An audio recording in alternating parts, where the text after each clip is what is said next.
And we're live. Hi, everyone. Thank you all so much for joining us. As you all might know, like me and Rodney and Alon and Corey, like we're all getting together to just kind of chat about .NET and hang out and kind of learn from each other and do some cool things. And today I'm particularly excited because Rodney and I we're going to geek out a little bit about our developer setups. So for me, like I build stereotypically like a lot of like APIs and web-based type things. And I know Rodney's worked on a lot of like mobile applications, but we're both in the .NET space. So I'm obviously curious to see like what does his setup look like and like what are the things that he does or the way that he sets up his workspace, like on his machine to be productive. And also I want to share mine too.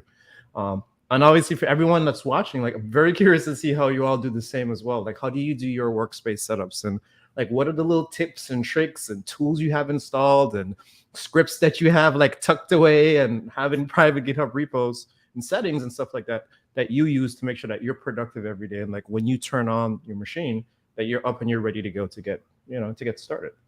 But before we do that, Rodney, what's going on with you, man? Like how have you been? Oh man, I'm doing great. I'm excited about today for one reason. Every time we do a show and tell, somebody shows me something that I don't have that makes me more productive, and it just makes me happy because like I'm all about productivity. Scott Hanselman talks all the time about you have a limited number of keystrokes, right? So I'm trying to get the most out of my development experience as possible so I can be as productive as possible. One of the things I like about sharing this type of information is, for me, it's always about perspective, right? Like we all work in different places in different cities and different companies all around the world, and so like the experience we have is always going to be like unique to each of us, right? So again, like I said, like you've obviously built mobile apps and done things like that like I have never done. Like I might have done like a hello world in Xamarin Forms like years ago, but like I wouldn't call that like Xamarin experience. You know what I mean? Like I read a book and I copy pasted some stuff and it worked, and I was like, yay, congratulations! I'm gonna go back to doing this web stuff. You know what I mean? And so I'm sure that you have again like just all kinds of like little utilities and stuff like that that you've had set up. But even though I'm not building those types of apps, I think there could be like a point where I'm like, oh wow, like that's really cool too. If I ever ran into that particular scenario, maybe this extension or this tool or the scripts or this database or whatever might be useful. You know what I mean? And even though we're building like different types of apps. Yeah, unfortunately, I don't have as many scripts or anything hidden away. A lot of the stuff I get off the public internet from other smart people, right? Like there's tips around how to get rid of your bin and your OBJ folders because that is a typical Xamarin issue when you recompile and it doesn't work. They tell you go blow away these folders and re-download your NuGets and keep going. So some of that is really kind of niche. Yeah. But the tooling, I think the .NET tooling is the enjoyable part of it. So I am excited to kind of talk about how I like to develop. Yeah, and like just to go off on a tangent a little bit. So yesterday, obviously, I was thinking about us coming on and streaming today, and I was trying to find some code that I know that I wrote, and I couldn't find it. I was so mad. So I go on GitHub, as all of us probably do, or whatever source control you use. And I'm like searching and I'm trying to find like, where's this code that I know I wrote this code that does this very specific thing. But again, it goes into the, I have a particular like folder structure that I use where I put things and it's named a certain way and it looks a certain way. And when I can't find stuff, it's in there and it's not on GitHub, I must have deleted it. Like it must be gone, right? And so now I'm like, I'm gonna have to write it again, which is what I don't want to do. But now I'm just like, oh man, I really wanted to show that to folks today. So lesson to everyone, put your code on GitHub or somewhere or on a drive or something. Because one day you're going to want to come back and find it. And then when you can't find it, it's going to be a problem.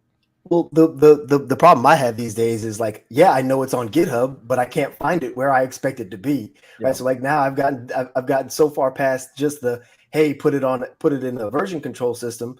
Now I can't remember where the code is, if I have it locally, if it's stashed in GitHub or GitLab or wherever else it might be, right? So it's always a question of where's that code that I wrote that one time. Yeah.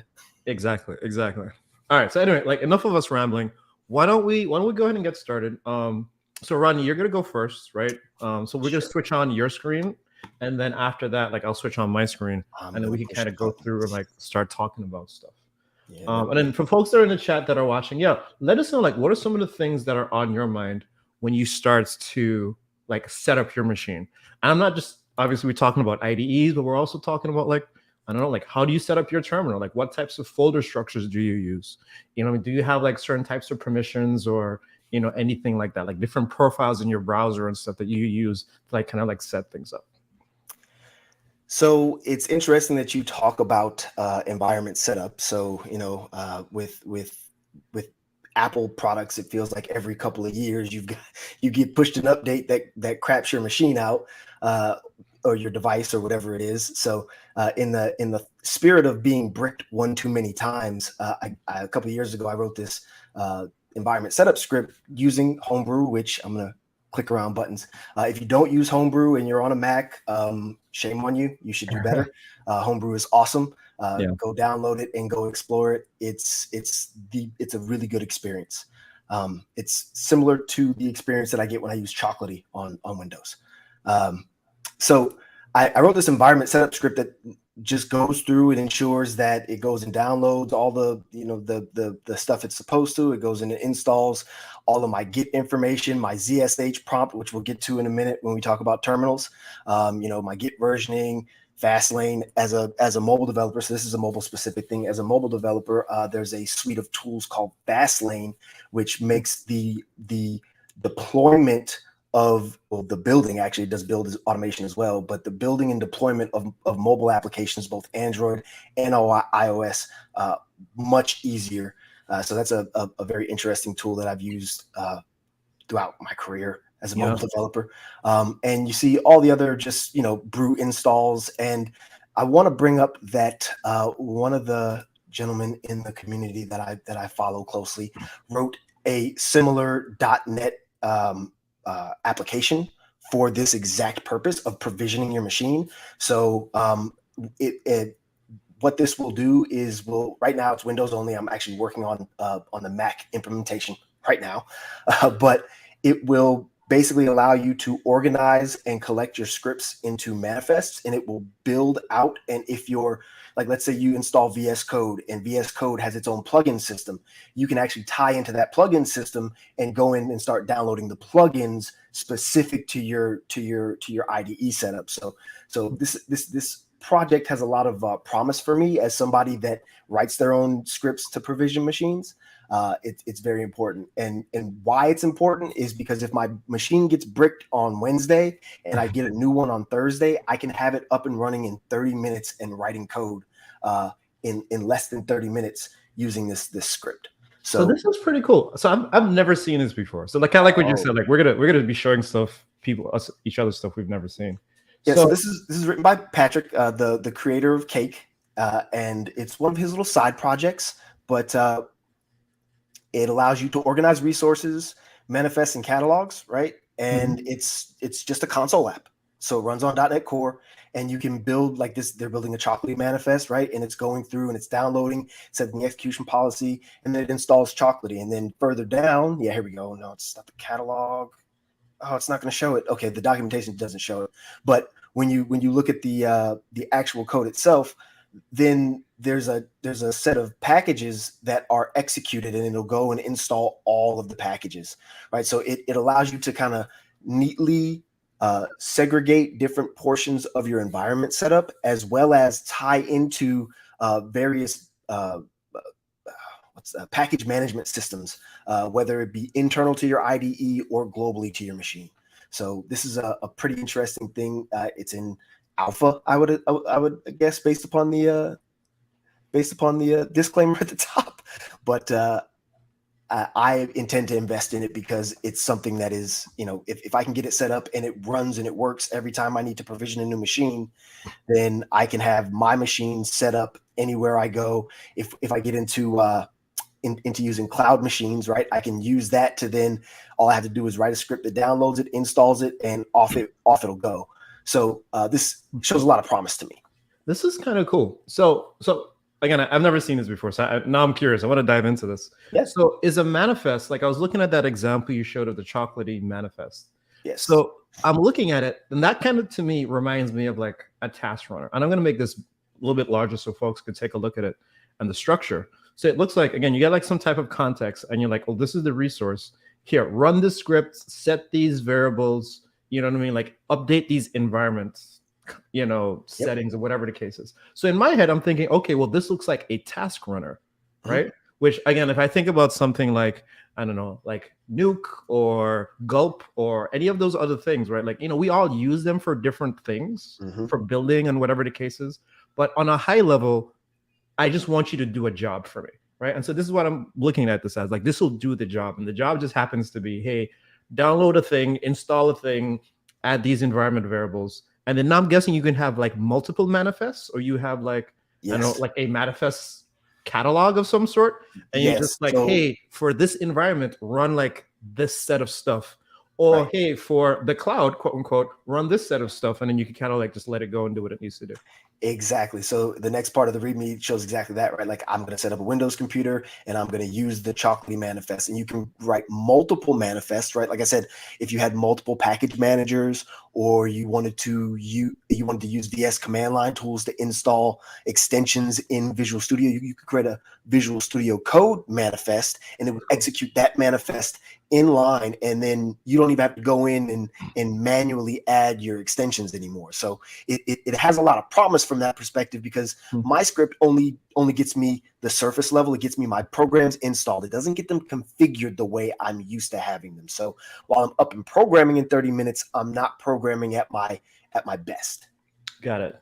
So now for me to have this though, the only thing I would need obviously would be like .NET, right? Yeah, so obviously I need to have .NET already installed, but other than that, .NET program. That's it.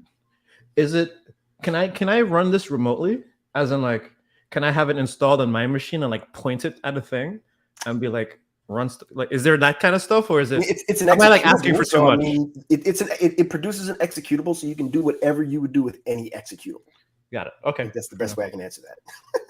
Yeah, I like this tool. Yeah, why don't you go ahead, if you don't mind, like, give us the link and like drop it in the chat, like just so like folks can see it, because I think everyone would love to see this. Again, I've never seen this tool before, and I have like tons of questions for you now. I know we have other stuff to talk about, but like, again, I think this is a pretty amazing looking tool. No worries.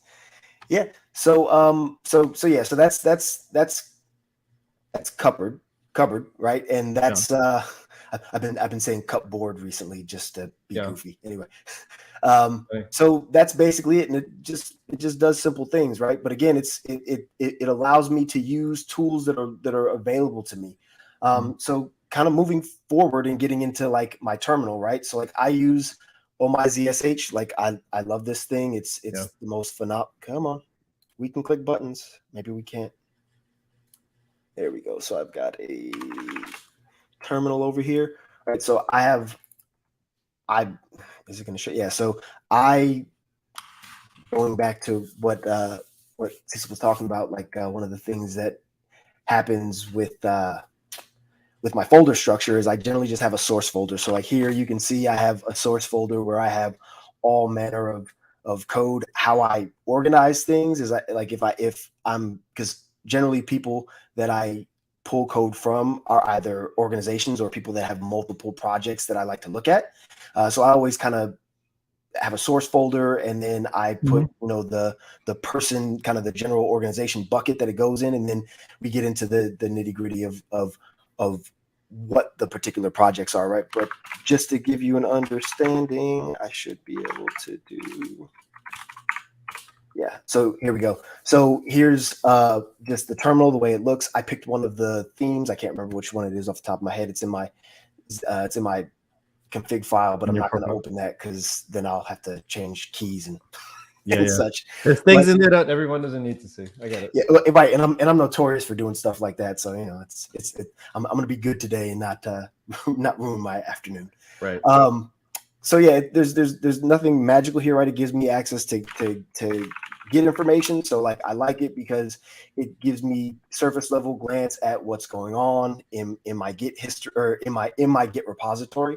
And it's honestly just nice to look at. It gives me the commit hash where I am, and I really just kind of have grown to like this. The standard terminal just isn't enough. Like I'm one of those people where if I don't have contrasts, I actually can't see it as well.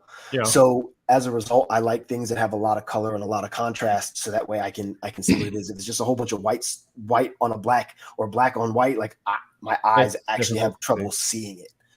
So Yeah, that makes sense. I got a question about your terminal. Do you yeah, sure. does it do like I don't know what you call it, but like the adaptive theming where it, based on the time of day, does it change theme, or do you have a pretty consistent theme when it comes to your terminal? No, my theme is consistent. I use a dark. I use dark themes pretty much wherever I can, only because it's easier on my eyes and it's my preference. Yeah. Um, I know people that like light, and if it works for you, it works for you. It doesn't bother me either way. And I pair with people that have light on a consistent basis, and you just adjust your eyes. Hmm. But like I have the Mac built-in, night shift, but other than that, I don't really have anything special in It's set terms up. of the terminal itself changes based upon the time of day. Okay. And then another question I want to ask you. So, like most, I don't want to say most, a lot of Mac folks don't use the default terminal. Like they use something like iTerm2. I've Yep. heard about people using things like Fig. I don't know if you heard about Fig. There's another open source option, and then Hyper. Just as again, like just different types of terminals. But you're using the default one. If you customize it, and obviously you're very comfortable with it. Mhm. Have you ever thought about like exploring other terminals, or do you feel like in terms of your productivity, like everything that you need is right here, and now it's just a matter of like executing commands in that space? So I used to use another terminal app that allowed me to have like terminal tabs, and it Yeah. was very similar to one that I've used on Windows. I can't remember the name of it. I apologize, but I've Was it used those console apps. 2 or something like that on Yeah, Windows? like I've used those apps before, but it's the sometimes we go too far, and for me and myself, that's just too much extra.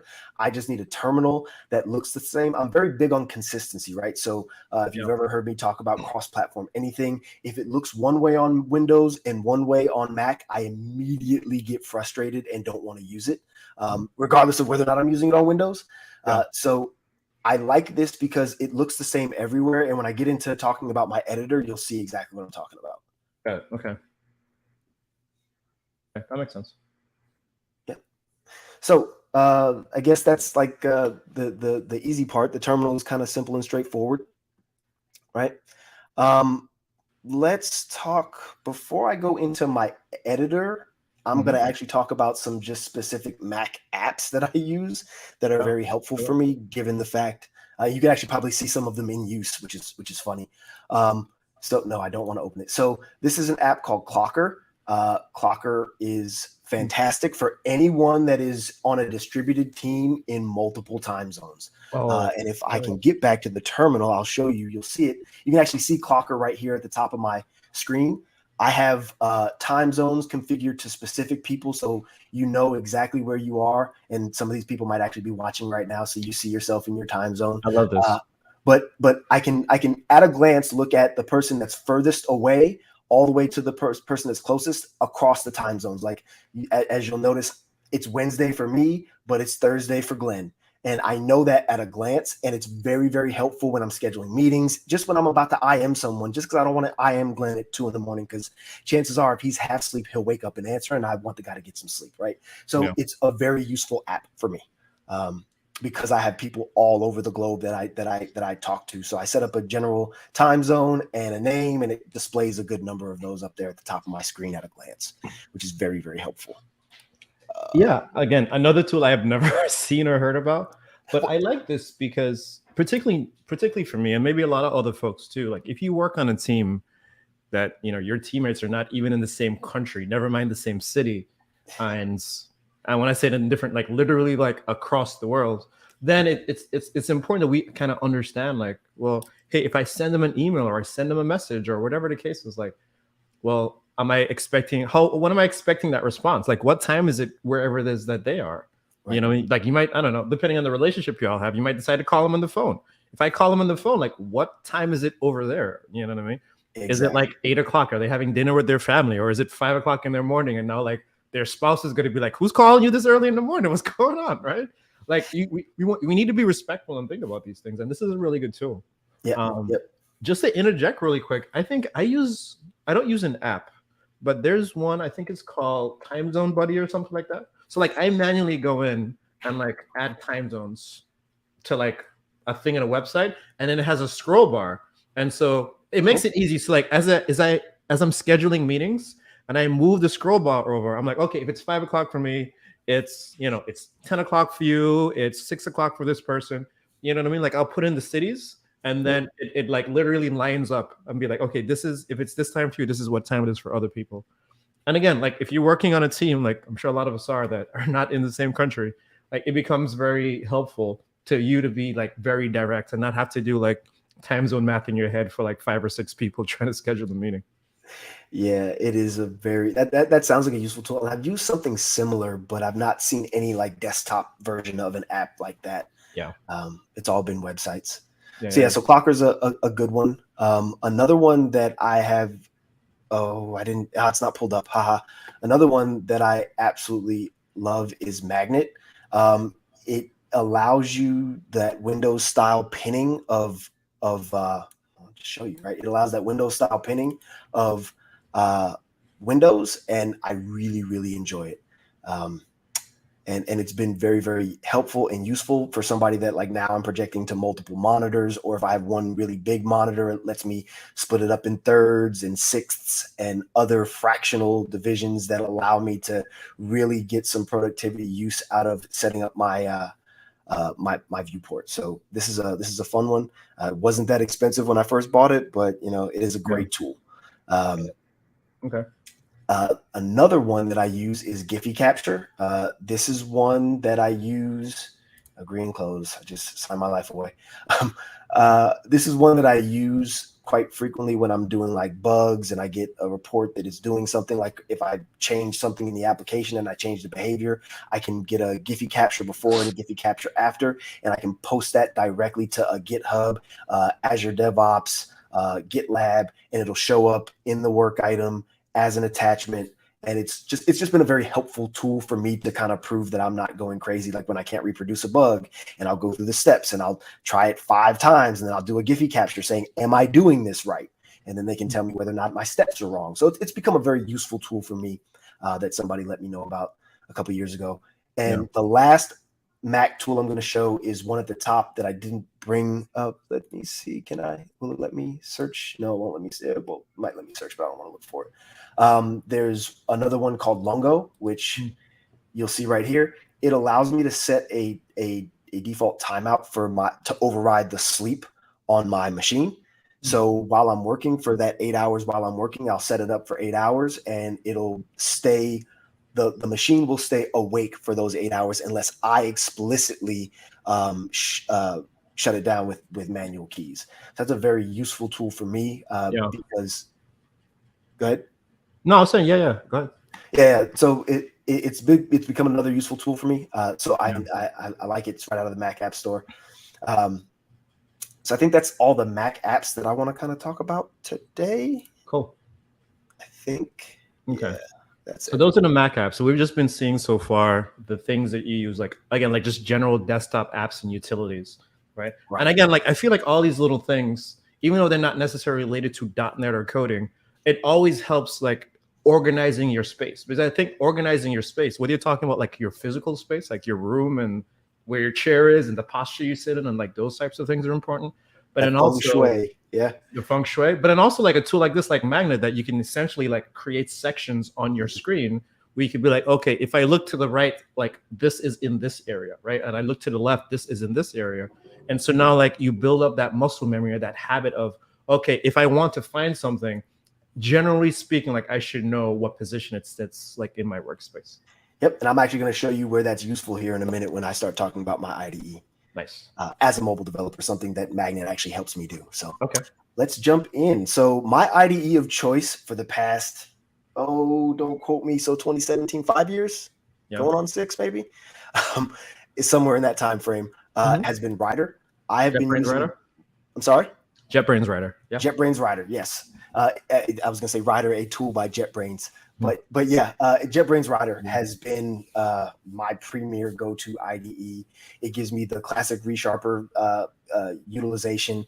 It's much better. Until recently, I haven't used the recent Visual Studio, but until recently, it's had much better performance than the traditional Visual Studio with ReSharper because of the 64 X limit that was going on, like they were only using 86. So it comes down to Rider has just been a very good tool for me, and I like it because it gives me niceties where I don't expect it. It's got a very, oh, come on, there I go. See, I'm really good at clicking buttons, folks. This gets back to my terminal, right? So notice earlier we talked about terminal, and this is Key Promoter X. This is a plugin. We talked about terminal, right? So my terminal here looks the exact same as it does in the terminal outside, and that's a very big thing for me. Again, consistency. One of the reasons why I like Rider is because when I actually do have to work on Windows, I load Rider. Rider looks the exact same on Windows that it does on Mac, and it's a phenomenal experience on both. So this is my IDE of choice. I like it because it has a thing called, let's find it. Let's go look for a live template. Right, so I have a set of live templates that I use for various aspects of my development, which I've got a whole bunch of custom ones that I've accumulated over the years. Everything from leaving comments in the code to setting up, reactive UI commands, to setting up XUnit tests are all available and they're useful. Another reason that I love Rider is the plugins are fantastic. I mean, you can see I've got AWS toolkits, Azure DevOps, Cognitive Complexity, which is one of my personal favorites. One of the things, maybe I can actually show it in a second. One of the things that I love about Cognitive Complexity is it shows me exactly how complex a method is based upon like big O notation. So it checks my for eaches, my if depths, and all of that, and it'll give me a score for how complex a given method is. So for somebody that likes to refactor often, this is an invaluable tool, because the second that I start to approach 100% complexity or 80% complexity, I can do something. It leaves warnings in the IDE, so you can configure it and say, hey, if it gets to a certain percentage, these probably need to be taken care of. You can set rules on your team. There's all sorts of plugins that I use, as you can see, heap allocation, and I can make all this public later. You probably don't want to see this more so than you want to see it in action. So question about that now too. So So two questions actually. So about the live templates, and then also about the plugins. So as you shift from machine to machine, is there like a thing that you could like export and like take to another machine, right? Like, is there like an artifact or a manifest? It's funny we say manifest because that was the last thing we're talking about. Like, is there a manifest that we could say, okay, I'm going to take the manifest, I'm going to move it to machine X, and then now with that manifest, it's just going to repopulate at least some of the settings and some of those live templates that you were talking about. Yes, so again, I just provisioned a machine a couple of weeks ago, and I did exactly that. You'll notice here that I have these two preference layers is how Rider makes them known. So here is my personal. Here's one that I use specifically for reactive UI content, and these kind of go with me from every computer. I was actually looking at how can I upload them and then like to Azure Blob and then download them as part of my install script. It's one of the things on my list of things to do. But yeah, that it does afford me the ability to bring those settings with me, export them, import them at any layer that I want. Yeah. Okay. Got it. Yeah. Let me see. So again, and just giving an understanding of live templates, we'll just go find a place where we can dump a test, right, and show how valuable this is. Like I have a pre-set up one for XUnit tests, which just gives me a pre-set up test configuration, right? Like I have another one that sets up my fixtures for tests, right? So I can set up a fixture for a test in a couple of keystrokes.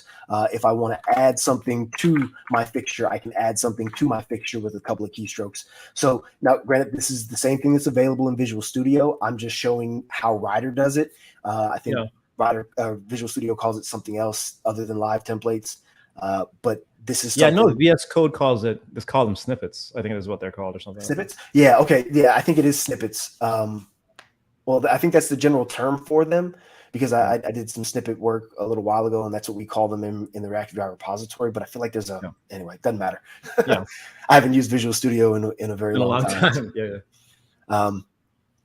So these types of niceties are very useful for me because it allows me the ability to move kind of freely. There's again, reasons why I like the NuGet package exploration is a big thing. But I actually don't use this, and this is where I'm gonna use this moment to give a shameless plug to the JetBrains folks and say, hey, can you get this to work correctly with central package versioning? And then I can use it properly. Because one thing that I am going to point out about specifically about my my solution structure is I like to and prefer to use central package versioning, which, if you haven't seen it, in my opinion, on a large project with a lot of people and developers and maybe a control system around adding NuGet packages, central package versioning is nice, right? I set up my package version directly in a packages props file, right? And I specify the version that I want. And then if I want to use that particular dependency in a given CS project file, it will always get the same version across every single project that is configured to use it.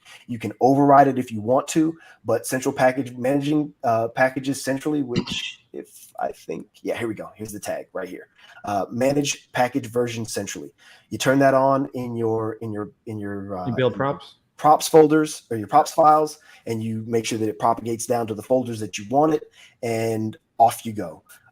It does have some quirks, but in my opinion, if you have like, let's say you have code reviews around making sure that things, new packages don't get in the system because you have some governance process around adding them, this centralizes where they get added, and you can very easily set up a required reviewer for this directory packages props file. So you can make sure that whoever has to approve new packages getting into your system, it's in one place. And then once it's added here, then it's available everywhere else.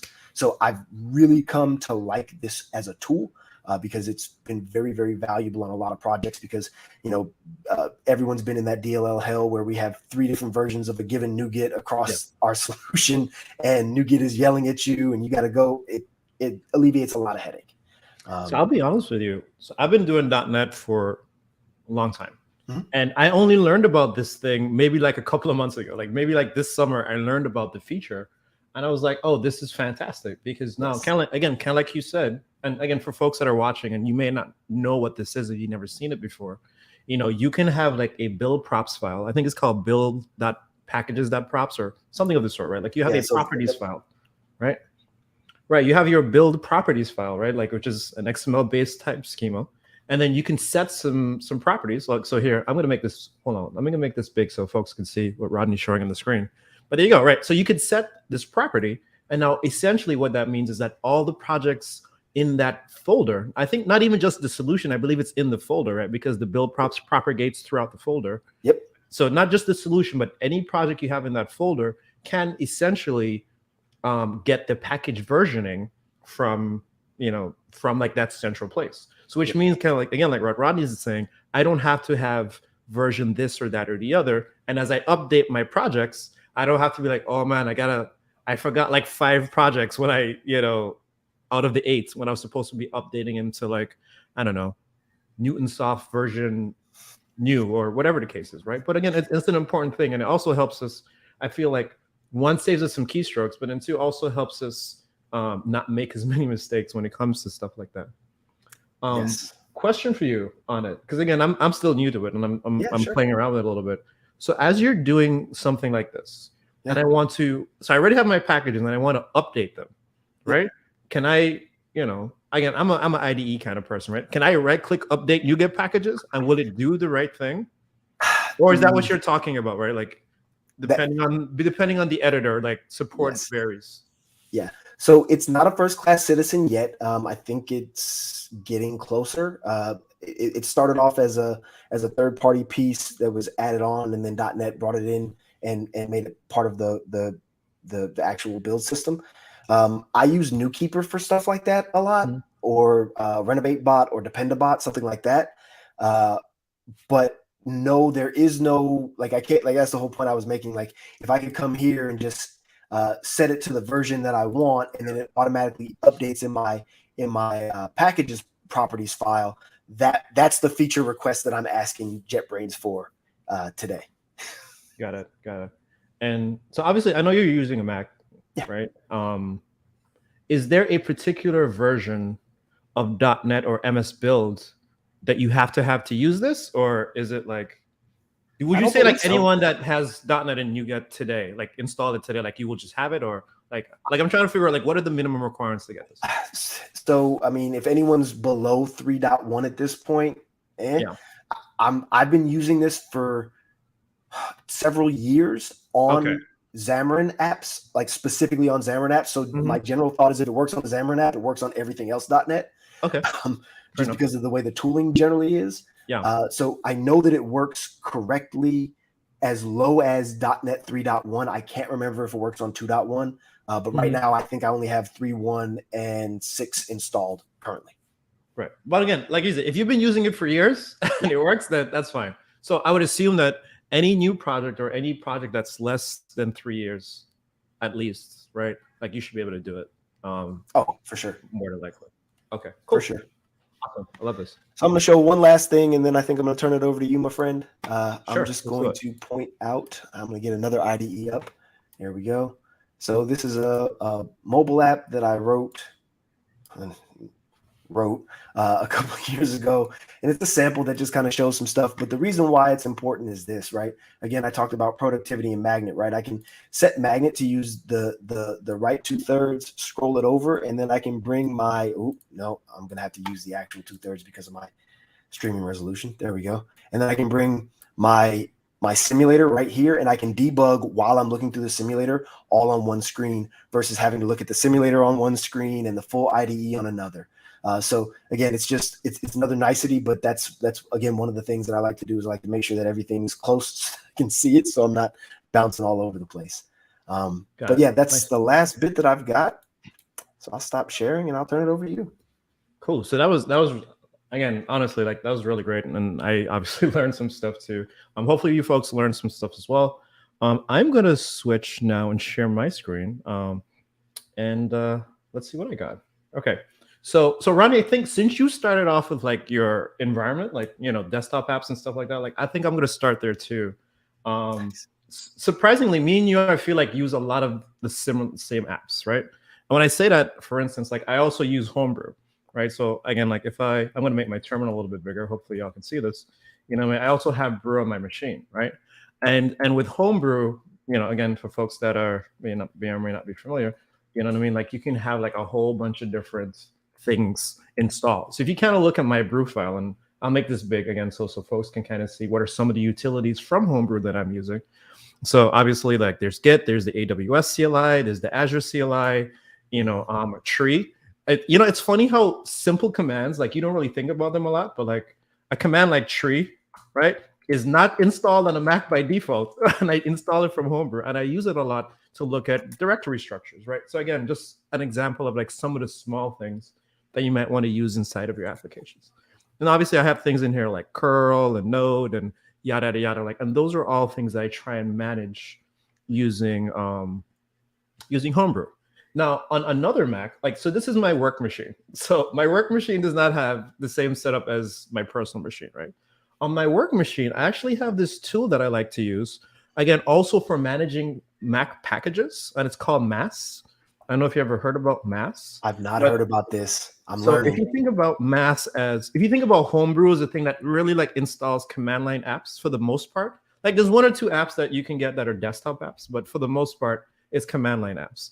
Mm-hmm. Mass is more like chocolatey in that I can also install like desktop applications, right? And look at this. I can brew install Mass, right? Again, I have that on my personal machine. This is my work machine, so it's not on this machine.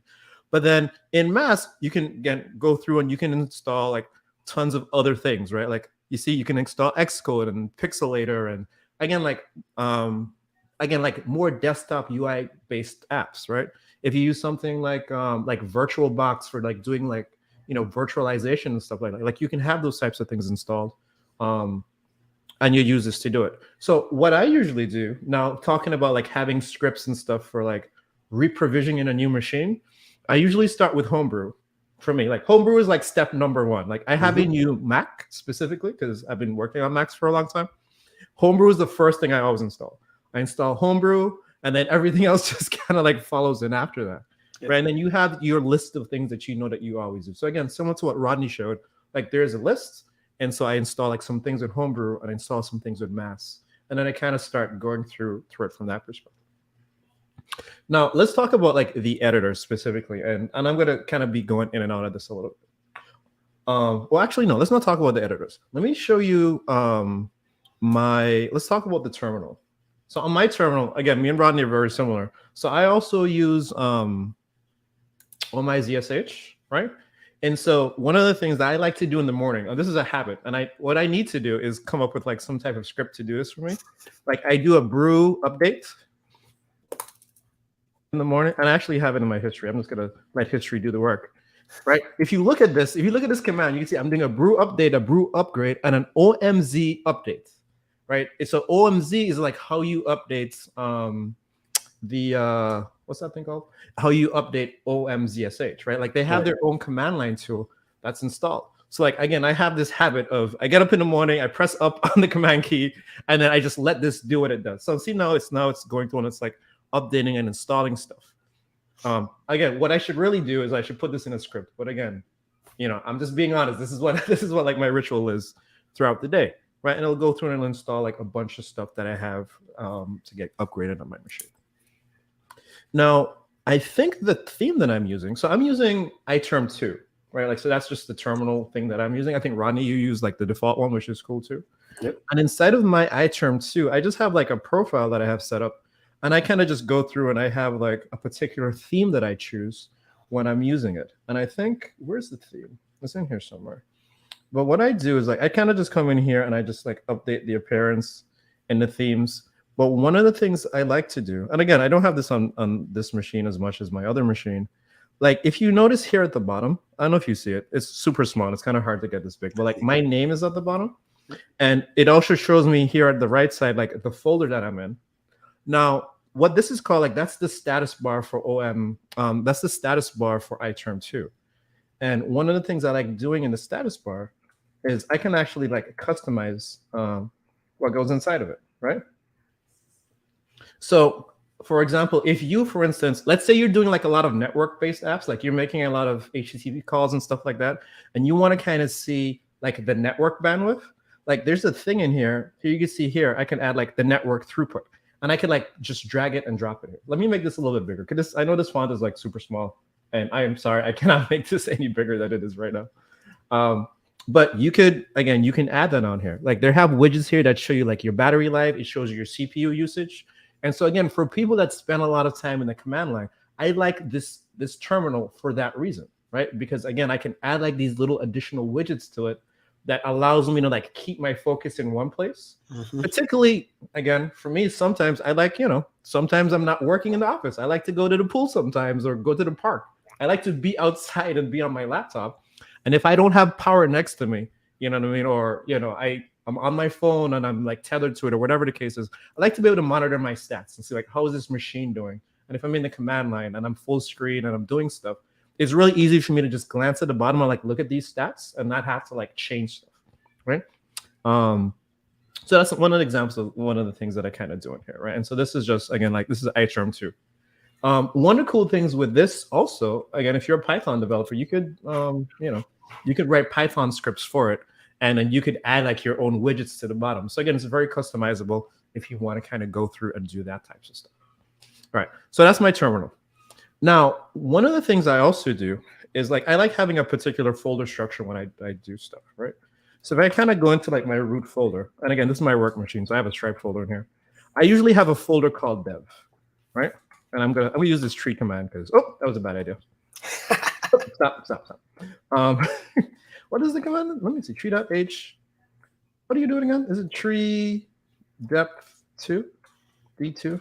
I'm trying to remember how you do this. I do not know. 2?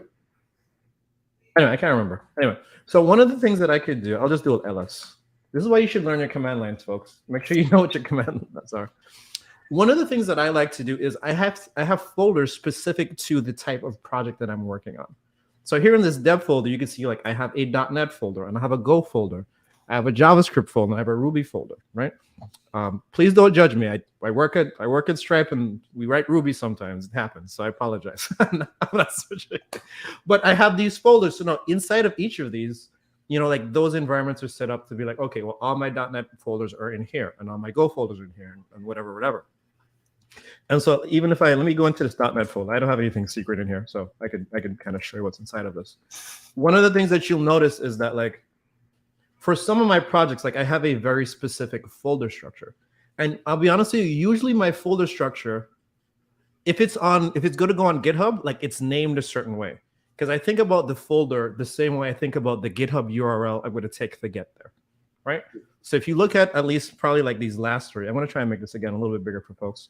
So you see I have Stripe sample code, Stripe.NET extensions. This one is checkout foundations. I have Akka.NET samples. I've been working on some Akka.NET stuff for a little bit. Akka's good stuff. You know what I mean? Like these are things that I'm like, okay, I'm thinking about like what that folder structure looks like, right? This one that says Orleans cluster, Azure, blah, blah, blah, blah, blah. Like that's something I cloned, right? But again, like I think about like, what does the GitHub experience look like from a folder perspective as I kind of pull those down into my machine, right? So this is the folder structure. One of the things I also think is important too is like when you're actually inside of the project, how do you actually structure the project, right? And so let me go into one. I'm just going to pick a random one. I'm going to go into Stripe checkout events because that's one of the more recent ones I've been working on. Again, I'm not going to show you the project, but I'm just going to show you like what the structure of the project looks like. So for me, like inside of the main folder, there's always a source folder, right? And I know everyone has like a different opinion about this. My solution file and my project files are inside the source folder. I know some folks are like, oh, the solution file should be outside and the code should be inside. And I don't care. Like this, I want all my stuff in the same folder. And anything that's not related to the code, again, this is a .NET folder. So, you know, all of my .NET things live inside of that folder. Usually I'd have like a test folder. Don't get mad at me. I haven't written any tests for this yet. But the test folder would be like a sibling to the source folder, right? So you have like the things that go to production and the things that you kind of keep, you know what I mean, for your test automation and stuff like that. I would generally put that in a second folder. I just haven't written any for this one at the moment. Now, actually, let me clear this. I'm going to do an LSA. For folks that don't know, if I do an LSA, the A will show me the hidden files. So you notice you see like a couple more files inside of here now, right? The reason I wanted to do that, because with the LSA, now you can see I have my Git folder, I have a .env file, I have my Git attributes, my Git ignore file, my license. Like you're seeing a little bit more stuff. Now I do like that -A, right? So, but you can see like, where do these things live inside of the project? Like, how do you kind of structure that stuff? You know, for me, I know how you do yours, Rodney, but by default, you know, again, stuff that I push into GitHub, I just automatically use an MIT license. I do not produce packages or code for money on GitHub. You know, I know some of y'all do that. I know some of y'all have like Apache licenses and all these different types of things. You know what I mean? Unless it says so in the README, I don't really care what you do with my code, right? So I just give it a default MIT license, and whatever happens after that happens after that. I take no liability for you copying and pasting my stuff into production because I'm probably going to tell you not to do it. But if you choose to do so, like, you know what I mean? Like, that's not me. Like, that's all on you. You got to figure that out. Okay, so we have that set up. Let's take a look inside of the source folder again. I'll just, you know, we'll go into this super quick and then we'll pop back out for a second. Let me clear this and let me ls that again. Right, and so inside of here, again, what you can see is like now, again, I have a very specific naming structure for the way that my projects are. So if you see here, like, okay, there's Stripe events checkout and there's a .blazor, right? And there's the .tools and then there's a .webhost. Right? Again, having a very intentional way of knowing, okay, well, what is inside of this folder? Like, what can I expect to see in here, right? Like, I could have just called it like the UI or like the API or whatever, and that's fine if you want to do that. But for me, like my folder structures usually reflect the namespace. I know some people do it opposite and their namespace has nothing to do with the folder structure. I personally like it that way. That's just me and how I like to do things. So one thing I've been doing recently is if I want everything to be in like, say, a package, I'll give it a global namespace, but I don't like to do the folder level namespaces for you know, packages that I'm releasing. But if it's like an application, I don't mind it as much. And I do try and set my folder structure up so that it matches the namespace that I want to give it. Yeah.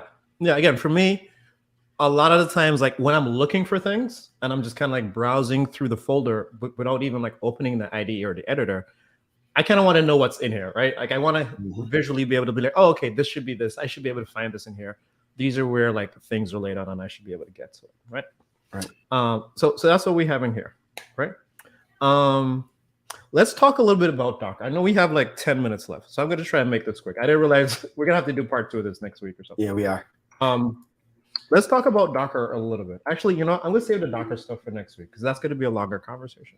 Let's do that instead. Instead, let me talk a little bit about the editors that I use, right? Because I haven't gotten into that yet. Now, I do not produce software for money. I mean, I work for a for-profit company, but again, like I don't have an organization on GitHub that, you know, does those types of things. I say that because for what I do, like I'm a developer advocate, and I think it's important, you know, for what I'm about to say. So I literally have 3 different editors for .NET on my machine. I have VS Code that I like a lot for writing .NET. I have JetBrains Writer, which I've been using more recently than before, and I also have Visual Studio for Mac, right? And then at any given time of day, like I'm kind of jumping back and forth in between. I'll be honest with you, lately, like Writer has definitely been my favorite for certain things, particularly when it just comes to like the debugging and the speed of like kind of, you know, setting breakpoints and navigating through .NET code. Like definitely Writer is something that I love to use. And again, like since we're talking about, I'll just pull it up and I'll open one of these demo projects and y'all can see what it looks like. One of the things I really love about Writer, and of course it opens on a different screen. One of the things I really love about Writer, and again, like everyone has a thing that they like to do. Hold on, I'm gonna try and make this font size a little bit bigger for folks. Can you make this font size bigger, Rodney? Oh, is there no command for this? I thought I could. There's yeah, you can make the font there, or you can do appearance. There's a presentation mode, but it gets weird. Okay, so one of the things I like about Writer, right? Like, so a couple of commands I like. I hit Shift and I can search for everything. I love doing that. I do that like all the time. Your command line, you know, your keystrokes might be different. Mine is Shift and it pops up this thing. And I literally could just start searching for stuff, and I do that a lot.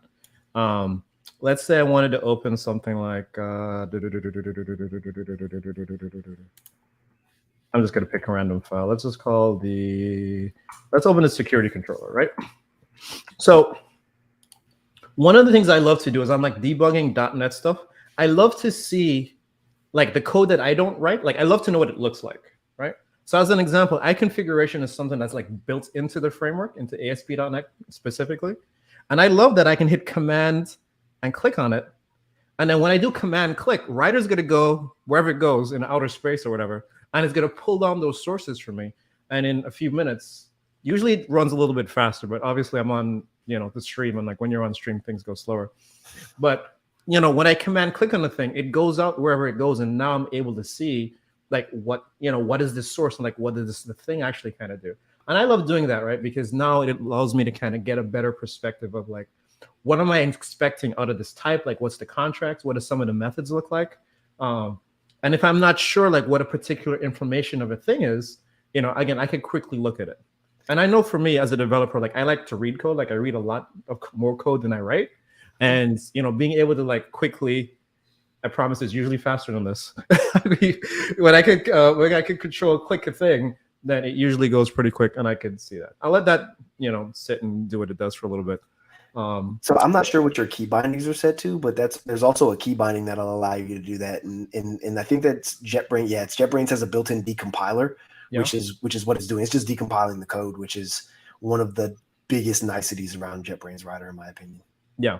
I love that. I love that. So again, I like clicking on things and kind of just looking around and seeing, okay, well, what is actually happening? And like, let me get it again, understand like what the structure of some of this stuff kind of looks like. So that's JetBrains Writer. How much time I got? All right, I got 4 minutes. All right. Well, okay. What else are we going to talk about? I also use VS Code. Why do I use VS? Why do I use multiple editors? I think is probably like the bigger conversation. I feel like every editor has a thing that it's really good at. When it comes to profiling, when it comes to debugging, when it comes to, again, like doing that command click and like being able to inspect code, in a more deeper way, I love Writer for that. And that's what I use it for. When it comes to extensions and doing stuff outside of .NET, you know what I mean? Like I love VS Code for that because they have tons of extensions and a huge community behind of it.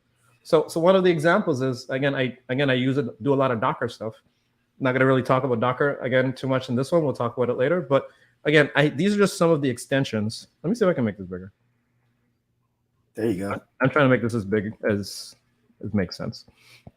Right. I have a lot of these different types of extensions that I use that are really helpful. Some of these I don't use. Some of these are just kind of like bundles. You know what I mean? So again, .NET Interactive is something that I use a lot. If folks have never heard about .NET Interactive, it just allows you to be able to quickly like write code.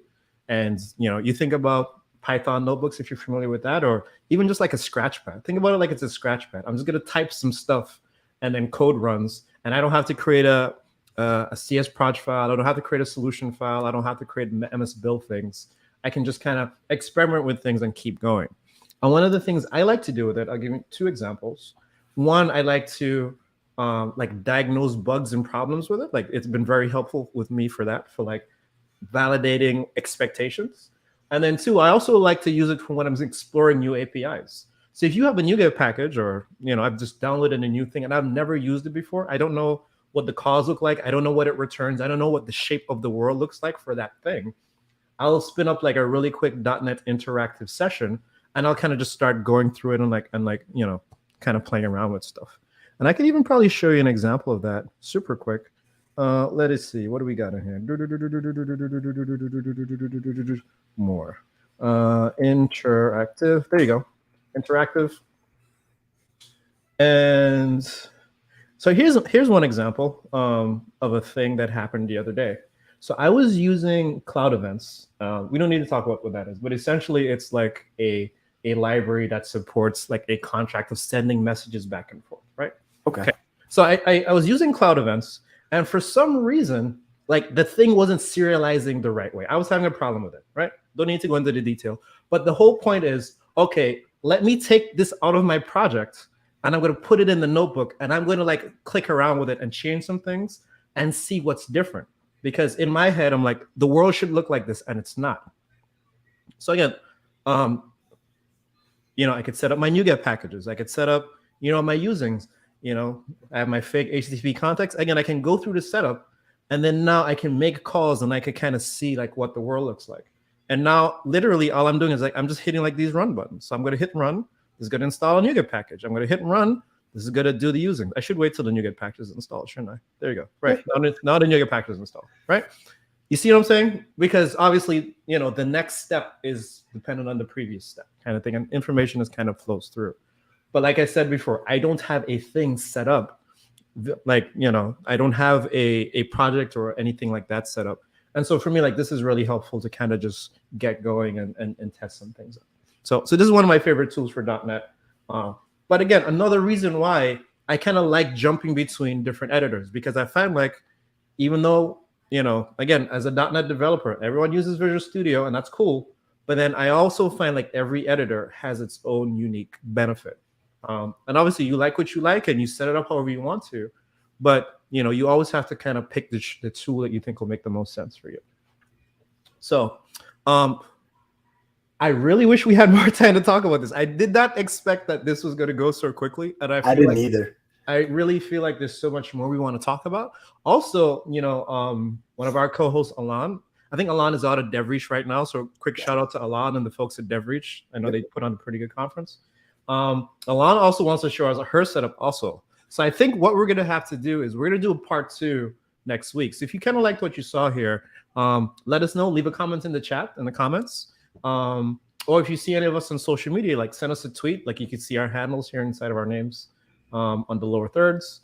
Send us a message and let us know, hey, well, this is what I use for my setup. And these are the things that I like to do when I'm creating apps and stuff like that. Like we'd love to hear. And maybe we could all get together and start putting together like some packages and bundles and reusable scripts that we could all share together as a community to be like, hey, well, this is Rodney's recommended, setup, whatever we call it. Like, well, the thing that we use to like, set up our environments, and we can all have like our own opinionated versions and then kind of share them and comment them and, kind of like what Ronnie did today. Like he showed me some stuff that I've never seen before, and so I'm definitely going to want to try out. And hopefully I did the same for some of you folks as well. And we'll just have to continue this next week. Yeah. All right, folks. Well, thank you all for joining us. I think we're going to call it a day. Again, we'll be back next week. Hopefully you see you all again. And thank you for being here. All right. Bye, folks.